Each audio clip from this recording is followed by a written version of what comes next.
నమస్తే, నేను మీ JK. Welcome to Hasa TV. Andhra Pradesh ప్రభుత్వం అనకాపల్లి అచ్యుతాపురం రోడ్డు విస్తరణ అయితే చేపట్టింది.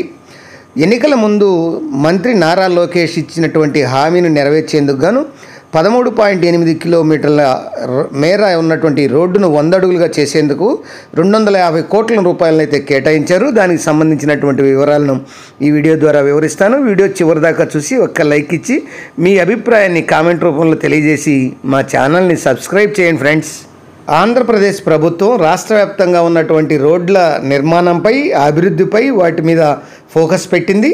కొన్ని హైవేలను కేంద్ర సహకారంతో, మరికొన్ని రోడ్లను పీపీపీ విధానంలో ఈ అభివృద్ధి చేస్తూ విస్తరింపజేస్తుంది. 2024 ఎన్నికలకు ముందు యువగలం పాదయాత్ర చేసినటువంటి నారా లోకేష్ ఉమ్మడి విశాఖపట్నం జిల్లాలోని అనకాపల్లి అచ్యుతాపురం రోడ్డు విస్తరణకు అప్పుడు హామీ ఇవ్వడం అయితే జరిగింది. ఇటీవల హామీనైతే నెరవేర్చారు.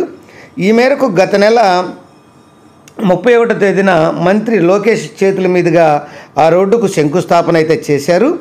13.8 కిలోమీటర్ల పొడవైన ఈ రోడ్డును 100 అడుగుల మేర వెడల్పుగా విస్తరించేందుకు 250 కోట్ల రూపాయలు ఖర్చు అవుతుందని అంచనా వేశారు.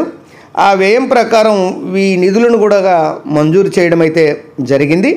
అనకాపల్లి నుంచి మునగపాక మీదుగా అచ్యుతాపురం వరకు 13.75 కిలోమీటర్ల మేర R&B రోడ్డు ఉంది. ప్రస్తుతం ఈ రోడ్డు 30 నుంచి 35 అడుగుల వెడల్పుతో ఉంది. దానిని 100 మీటర్లకు అభివృద్ధి చేయనున్నారు, విస్తరించనున్నారు. అచ్యుతాపురం, రాంబిల్లి మండలాల్లో SEZలు రావడం వల్ల పరిశ్రమలు, కంపెనీలు అయితే పెరిగాయి. అలాగే రాంబిల్లిలో ఈ యొక్క నేవల్ బేస్ కూడా వస్తుంది. ఈ అచ్యుతాపురం మండలంలో దాదాపు 2000 ఎకరాల్లో ఈ బార్క్ నిర్మాణం కూడా జరుగుతోంది.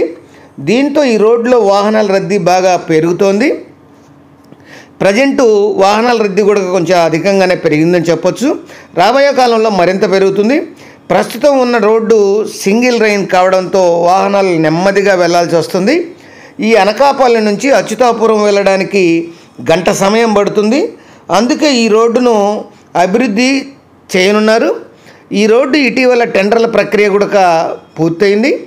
పనుల్ని అధికారులు ప్రారంభించారు. అయితే అనకాపల్లి అచ్యుతాపురం రోడ్డు విస్తరణ పనులకు చిన్న సమస్యలు అయితే ఎదురవుతున్నాయి. ఈ విస్తరణలో అనకాపల్లి, మునగపాక, అచ్యుతాపురం మండలాల్లో స్థలాలు, ఇల్లులు మరియు భూములు కోల్పోయేవారు సుమారు వచ్చేసి 1200 మంది ఉంటారని ఈ అధికారులు అయితే చెప్తున్నారు. నష్టపరిహారం విషయంలో నిర్వాసితులు అభ్యంతరం అయితే తెలుపుతున్నారు. ఇక VMRDA ద్వారా వచ్చేటువంటి ఈ TDR బాండ్లను వారు వద్దంటున్నారు.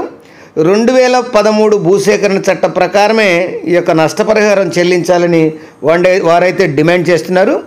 ఈ భూసేకరణ చట్టం ప్రకారం తమకు నష్టపరిహారాన్ని చెక్కుల రూపంలో ఇవ్వాలని అయితే వారు కోరడం అయితే జరుగుతుంది. ఈ గ్రామీణ ప్రాంతాల్లో రిజిస్ట్రేషన్ విలువకు 4 రెట్లు, పట్టణ ప్రాంతాల్లో 2 రెట్లు పరిహారం ఇవ్వాలంటున్నారు. ఇప్పటికే వారంతా మంత్రి నారా లోకేష్ని కలిసి వినతిపత్రం కూడా అందజేయడం అయితే జరిగింది. వెంటనే స్పందించినటువంటి మంత్రి లోకేష్ గ్రామాల్లో సమావేశాలు నిర్వహించి ప్రజాప్రాయం మేరకు ఈ రోడ్డు విస్తరణ పనులు చేపడతామని ఈ యొక్క హామీ ఇవ్వడం అయితే జరిగింది. ఇప్పుడు అధికారులు నిర్వహిస్తున్నటువంటి సమావేశాల్లో నిర్వాసితులు ఈ విషయాన్ని గుర్తు చేస్తున్నారు.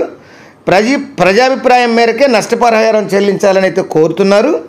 అధికారులు మాత్రం విజ్ఞాపనలకు స్వీకరించి ప్రభుత్వానికి నివేదిస్తామని వాళ్ళైతే చెప్తున్నారు. మరి ప్రభుత్వం ఎలాంటి నిర్ణయం తీసుకుంటుందో అనే విషయం ప్రజెంటు ఈ యొక్క బాధితుల్లో, నష్టపరిహారం పొందేటువంటి వారిలలో ఈ యొక్క 1200 మంది ఈ యొక్క నష్టపరిహారం కోసం వేసి చూసే వాళ్ళలో అయితే వ్యక్తమవుతుంది.